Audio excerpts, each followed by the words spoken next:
Imagine visiting someone's Facebook profile and instead of just seeing their photos, you hear their vibe.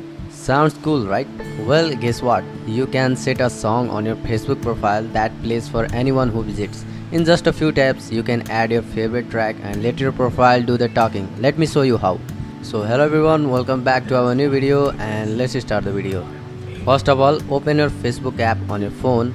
Yeah, this only works on mobile for now, sorry laptop gang. And then tap on settings and privacy and choose settings from there. Here search for the option profile details. Once you find, tap on it. Then you will see several settings over here. Just scroll down a little bit and until you see add music option. Then tap the plus icon that is at the top right corner. From here search any of your favorite song to add.